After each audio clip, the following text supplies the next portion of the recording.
ఓం నమ శివాయ. జ్ఞానమురళి మీకోసం మీ భాషలో. జ్ఞానమురళి 44వ భాగము. అందరం శివబాబా స్మృతిలో చదువుకుందాము. నేను ఈశ్వరీయ విద్యార్థిని. శివబాబా నాకు టీచరు. బాబా నాకు సద్గురువు. నేను మాస్టర్ సద్గురువును.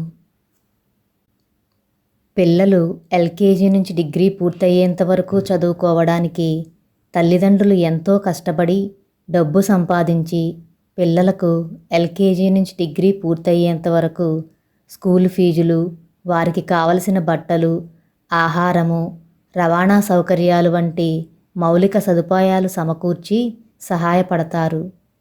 పిల్లలు కూడా చిన్నప్పటి నుంచి ప్రతి ఎగ్జామ్లో మంచి మార్కులు తెచ్చుకుంటుంటే సమాజమంతా మీ పిల్లలు బాగా చదువుతున్నారు, మంచి మార్కులు తెచ్చుకుంటున్నారు, మీ పిల్లలు తప్పకుండా పెద్ద పెద్ద ఉద్యోగాలు సంపాదించి మంచి ప్రయోజకులవుతారని ఊరంతా అంటుంటే ఆ తల్లిదండ్రులకు ఆనందం కలుగుతుంది కదా.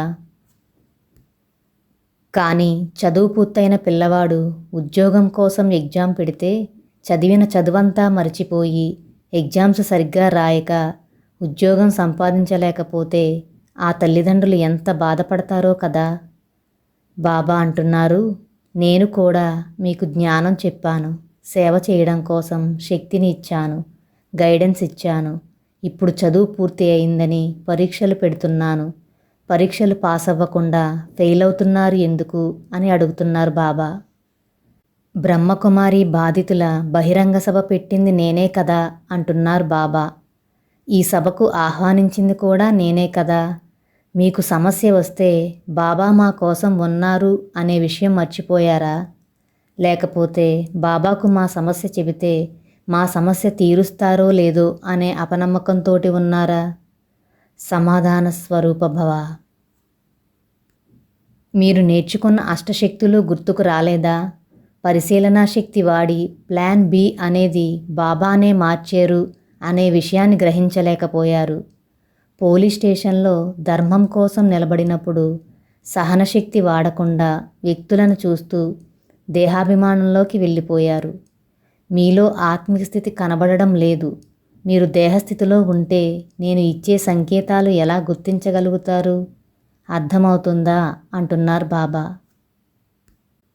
పేరు గౌరవం ఆశించి అలజడిలోకి వెళ్ళిపోయి సంపాదించుకున్న పుణ్యఖాతా మొత్తం సమాప్తం చేసుకున్నారు. ఒక్కరోజు వెయిట్ చేస్తే బాబా మీటింగ్ హాల్ ఎందుకు మార్చారో తెలిసి ఉండేది కదా. ఇప్పుడు మీరు పోగొట్టుకున్నదంతా సంపాదించుకోవడానికి మళ్ళీ కల్పం వరకు ఆగవలసిందే. 5000 సంవత్సరాలు వెయిట్ చేయడం ఎంత తెలివి తక్కువ పని. 24 గంటలు ఆగితే మీకు తెలిసిపోయేది కదా అంటున్నారు బాబా. రుద్రజ్ఞాన యజ్ఞం కోసం నా సత్యమైన పిల్లలను ఆహ్వానించినప్పుడు నా పిల్లల బాగోగులు చూడడం నా కర్తవ్యమని నాకు తెలియదా? నాపై నమ్మకం ఉంటే అలజడి వస్తుందా? భయం వేస్తుందా? ఈ సృష్టిలో నన్ను ఎదుర్కొనే శక్తి ఎవరికైనా ఉన్నదా? ఈ సభ విజయం సాధించడానికి సర్వశక్తివంతుడైన నేనే నిలబడితే ఎవరూ ఆపలేరు. కానీ ఎవరు చేస్తే వారే పొందుతారు అనే నియమం ఉంది కాబట్టి మిమ్మల్ని నిమిత్తం చేశాను. మిమ్మల్ని ముందు పెట్టి మీకు శక్తినిచ్చి గైడెన్స్ ఇచ్చి చేయిస్తున్నాను కదా. ఈ విషయం గమనించలేకపోయారా? మీ పిల్లలు ఎగ్జామ్ రాయడానికి ఏర్పాటు చేసే ఎగ్జామ్ సెంటర్లను మిమ్మల్ని అడిగే ఏర్పాటు చేస్తారా?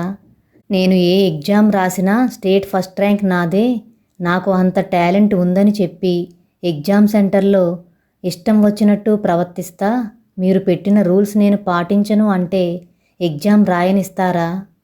మళ్ళీ ఎప్పుడూ ఎగ్జామ్ రాయడానికి వీల్లేదు అని చెప్పి నిషేధించి పంపిస్తారు. అర్థమవుతుందా అంటున్నారు బాబా. శివబాబా ఇస్తున్న వరదానం అష్టశక్తి స్వరూప భవ. ఓం నమ శివాయ.